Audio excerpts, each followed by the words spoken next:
In this video, I'm going to talk about speedrunning waves in Killing Floor 2's Elysium map.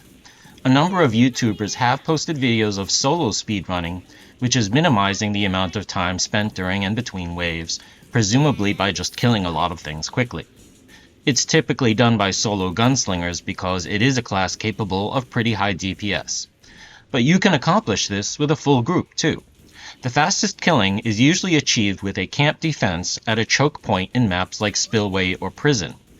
Elysium is a set of maps that sometimes don't have a clear camping spot, but I'll show you how your group can achieve kill rates of up to 100 zeds per minute, ending waves of hundreds of zeds in the fastest way possible. Of course, the first thing we'll want to do is get the easy waves out of the way. Waves 1 to 20 can be done easily by one person, and if there were more people there would be more zeds, so we'll want to keep it small at first. The cheapest way to kill weak zeds is as a firebug, and saving dosh will allow you to scale up your weapons quickly. For the first two waves, just get in a corner and use the caulk and burn on the floor to melt gangs of zeds, as the hardest thing you'll encounter is probably a bloat.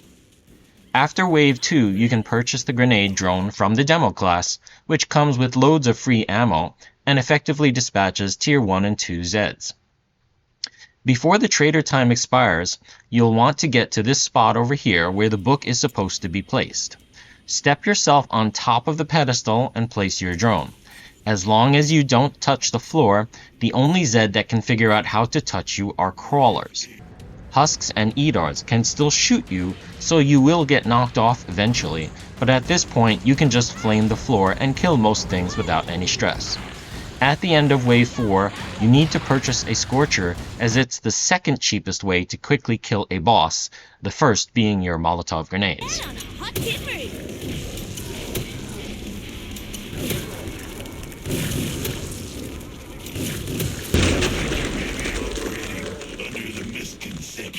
That you're supposed to live through this.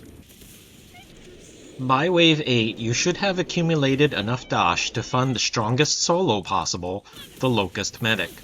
This is a medic with a Locust and Med Grenade rifle, able to solo camp most situations without moving at all. This medic uses Resilience, Adrenaline Shot, Focus Injection, and Coagulant Booster perks. Dropping a grenade boosts damage up to 20%, resistances up to 30%, while healing you at the same time and stumbling and damaging zeds. Just drop a grenade and then start firing the Locust at an interval of about 1 every 2 seconds, as each rocket has a slight explosive component, but the 3-second damage over time effect does not stack. So rapid firing will deplete your ammunition for very little gain in damage. The grenade rifle gives you enough grenades to cover 80 seconds of healing at 8 seconds each grenade. Who's your mummy now? Around wave 20, it's time to start adding the rest of the group, as it's much easier to kill the Patriarch by surrounding him to prevent him from running away. I've listed the damage types that I recommend in your group at the beginning of the video, as each additional damage type will stack and kill an area of zeds that much faster. That means the classes you should have are Medic, Demo, Firebug, and Berserker. After that, it doesn't matter as much, as Bouncers and Kilowatts do not require class-specific perk bonuses. It also becomes necessary to have someone else handle the Locust and let the Medic concentrate on timing the heal grenades, as reloading both weapons could take too long. Everyone needs point-blank weapons, so RPG isn't a good option, but Kaboomstick is. Rifles that shoot bullets are not going to be as helpful here, as they are really single-target weapons. Now let's talk about real estate, where the 3 most important things are location, location, and location. On the home map, the place to camp is the tree next to the trader. I've already given a full explanation why this is the spot in my video titled Secrets of Elysium. Of the pedestals I talked about earlier in this video, only the corner pedestal has the property where zeds avoid someone standing on top of it. The other pedestals do not work in this way. In the space map, The place to camp is this stair-type wall as there is only one approach but easy escape.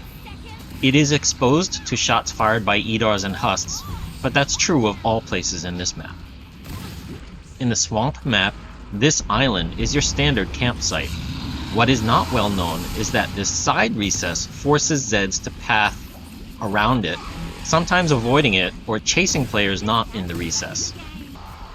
In the forest map, the house that I mentioned in my secrets video is probably the best, but does have the problem of having no escape route. In the Botanica map, the alcove that I mentioned in my secrets video is the best I have seen. In the castle map, this middle room is the best camp as 90% of Zeds will avoid the back door. You don't want to weld the back door as it is your escape route. In the desert map, this corner is the best place to camp as I explained in my secrets video. In Glitch, this corner is the only one with a spawn point active in either direction, so you may as well camp it. If you have to run, all the other corners are safer to pass through than this one, so camping it will prevent them from spawning here.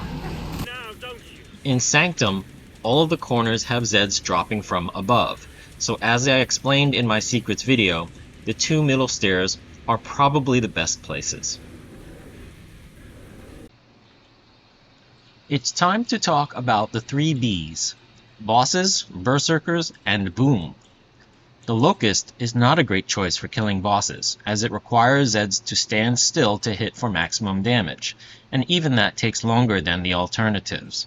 The far better choice is ball bouncers, as they will stumble and stun bosses at short and long range.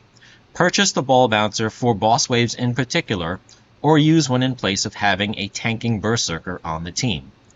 The reason I recommended a berserker in the group is that after the Locust nerf, the Locust does not stumble Skrakes as often as it originally did. So Skrakes standing in the Locust cloud will still hit you with the Gutbuster move, which does rapid fire high damage. A berserker can stumble Skrakes to prevent this, or you can have someone hit them with the ball bouncer if you don't have a berserker handy.